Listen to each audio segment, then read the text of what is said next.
तस्हीलुल मसादिर सबक नंबर 3 माज़ी मजहूल का बयान।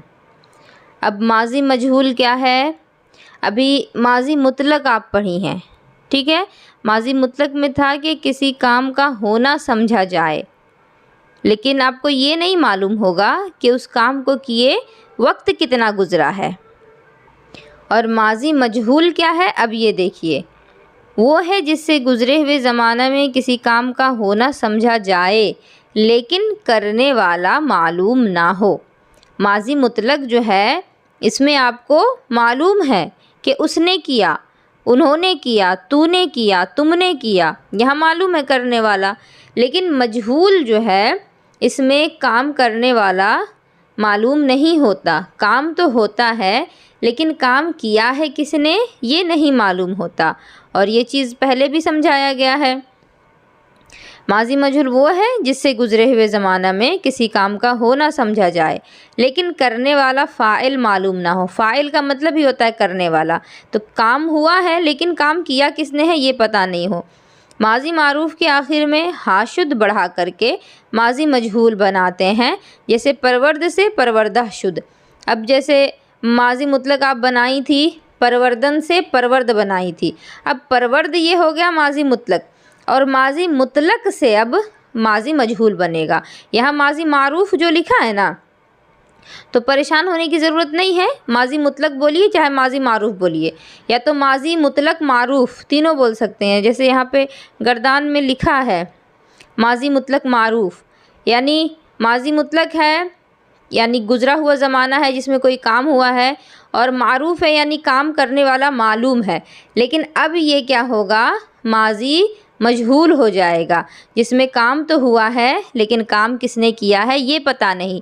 तो इसके बनाने का कायदा है कि माज़ी मारूफ़ जो था यानी परवर्द जो था, अब उसके आखिर में आपको हा और शुद बढ़ाना है। तो ये नहीं ज़रूरी है कि परवर्द ही हो। जैसे आप ऊपर और भी अभी मसदर पढ़ी हैं, गुफ्तन है, शुनीदन है, नविश्तन है, ख़ानदन, खुर्दन, नौशीदन, तो कोई सा भी हो। अब गुफ्तन से आप वाहिद गायब का सेगा गुफ्त बना चुकी।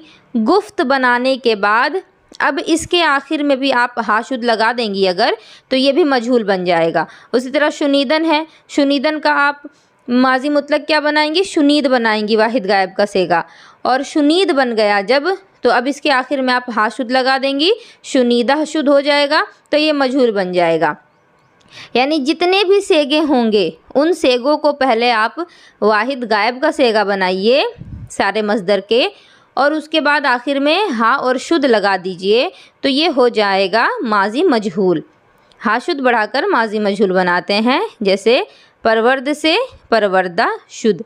अब यहाँ एक नोट दिया है, उर्दू में माज़ी मारूफ़ के आखिर में गया ज़्यादा करके माज़ी मजहूल बनाते हैं, जैसे पाला से पाला गया। अब आपको फ़ारसी में तो कायदा बताया गया ना कि आखिर में हा और शुद लगाएंगे, लेकिन जब इसका तर्जुमा करेंगे तो तर्जुमा के लिए क्या करना है, तो तर्जुमा में गया का लफ्ज़ लगा देंगे। जैसे पाला था ना, उसने पाला, तो अब ये हो जाएगा कि पाला गया, यानी कोई है जिसको पाला गया है लेकिन पाला किसने है ये नहीं मालूम है। जैसे हो जाएगा कहा गया, बात तो हुई है, किसी ने कहा है, लेकिन कहने वाला कौन है ये नहीं मालूम है। जहाँ कहीं भी काम करने वाला मालूम नहीं हो तो उसको आपको समझ जाना है कि ये मजहूल की बात हो रही है। तंबीह, मजहूल हमेशा फ़ेले मुतादी से आता है। अब देखिए फ़ेले मुतादी क्या है, आप पहले पढ़ चुकी हैं इस्तिलाहात में। मुतादी क्या था कि जो फ़ेल और फ़ाइल और मफ़ऊल तीनों से मिल कर के पूरा हो। जहाँ सिर्फ फ़ाइल से काम नहीं चलता, जहाँ पर आपको मफ़ऊल की भी ज़रूरत पड़ती है, यानी काम जिसके लिए हुआ है वो भी ज़रूरी है, तो इसे कहते हैं मुतादी। तो इस बात को याद रखना है कि मजहूल हमेशा फ़ेले मुतादी से आता है, कभी भी फ़ेले लाजिम से नहीं आएगा। फ़ेले लाजिम जब रहता है ना तो काम करने वाला मालूम होता है। जैसे उसने पाला, तो एक तो है काम है पालना और एक है वो जिसने पाला है, तो काम है और काम करने वाला है, मतलब कि ये फ़ेल मारूफ़ है। लेकिन जहाँ काम करने वाला नहीं होगा या फिर काम करने वाला भी होगा और जिसके लिए काम हुआ है वो भी होगा, तो वो मुतादी होगा। गर्दान माजी मुतलक मजहूल, सेगा क्या है? वाहिद गायब जमा गायब, ये चीज़ तो मालूम हो चुकी है अब आपको।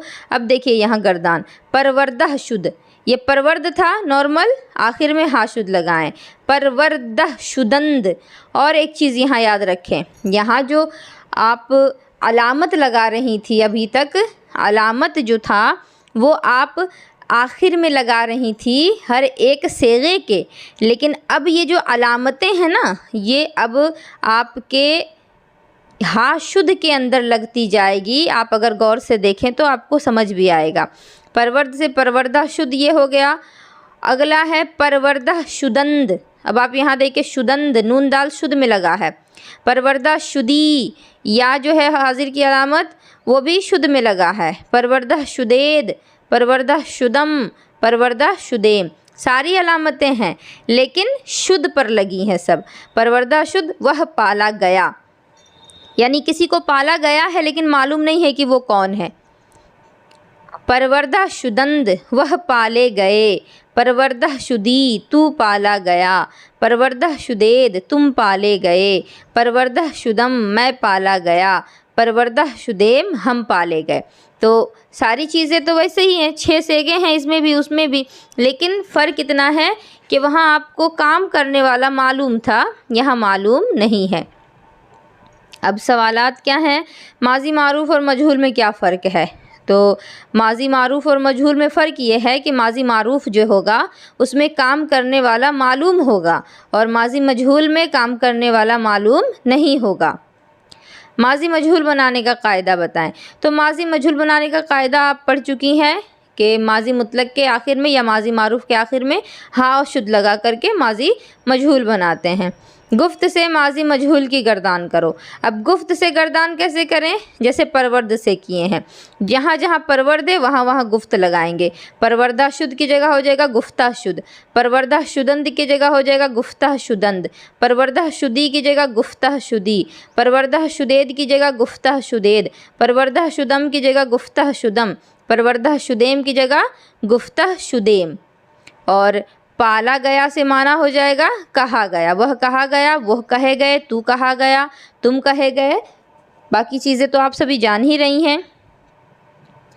इसके बाद है नविश्ता शुदेद, क्या सेगा है?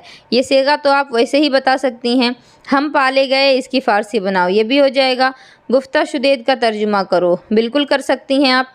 मैंने लिखा, इसकी फ़ारसी बनाओ। मैंने लिखा, ये तो आंख बंद करके आप इसका लिख सकती हैं, बता सकती हैं, क्योंकि पिछले सबक में पढ़ चुकी हैं। खुर्दा शुद्ध क्या सेगा है? माना बताओ। खुर्दा शुद्ध, खुर्दन का मतलब तो खाना है। अब खुर्दा शुद्ध, हा शुद्ध लग गया है और देख के ही पता चल रहा है ये कि ये वाहिद गायब का जो सेगा है वो है, तो सेगा तो वाहिद गायब हो गया और माना क्या हो जाएगा? खुर्दा शुद्ध, वह खाया गया। अब यहाँ और मसदर हैं। आरास्तन संवारना, बख्शीदन बख्शना, पसंदीदन पसंद करना, नवाख्तन नवाजना, दादन देना, सतूदन तारीफ़ करना। ये मसदर भी याद करना है। अब उर्दू का तर्जुमा करें, उर्दू में तर्जुमा करें। आरास्ता शुदी, आरास्तन का मसदर मतलब था संवारना, तो आरास्ता शुदी। अब या आखिर में किसके आता है? तो वाहिद हाजिर के सेगे में आता है। परवर्दा शुदी के वज़न पर हो रहा है आरास्ता शुदी, तो तू पाला गया से हो जाएगा तू संवारा गया, क्योंकि आरास्तन का मतलब संवारना है। बख्शीदा शुदम, अब बख्शीदा शुदम किसके वज़न पर बैठ रहा है? परवर्दा शुदम के वज़न पर बैठ रहा है बख्शीदा शुदम। परवर्दा शुदम का माना था तू, मैं पाला गया, तो बख्शीदा शुदम का हो जाएगा मैं बख्शा गया। इसी तरह से आगे का सारा बनाना है। और उर्दू का भी एक बता देती हूँ। मैंने दिया, दादन का मतलब है देना, देखें यहाँ, तो मैंने दिया, तो ये अभी फ़िलहाल यहाँ आपको पता है काम और काम करने वाला, तो यहाँ आपको शुद्ध नहीं लगाना है। मैंने दिया ये नॉर्मल मारूफ़ है, तो ये हो जाएगा दादम, मैंने दिया, वो पसंद किया गया। अब यहाँ किया गया का लफ्ज़ आ गया। जहाँ जहाँ गया आ जाएगा ना, बस आपको समझ जाना है कि वो मजहूल है। तो वह पसंद किया गया, पसंद का फ़ारसी क्या है? पसंदीद। पसंदीदन का माना पसंद करना। वह पसंद किया गया, तो वह पाला गया की तरह है ये, तो यहाँ हो जाएगा पसंदीदा शुद्ध। अब इससे ज़्यादा बताने की तो हाजत नहीं है। मुझे उम्मीद है कि आप सभी बाकी जो है वो अपने आप ही बनाने पर कादिर हैं, अच्छे से बनाएंगी। अल्लाह आप लोगों के लिए आसानियाँ फ़राहम करे।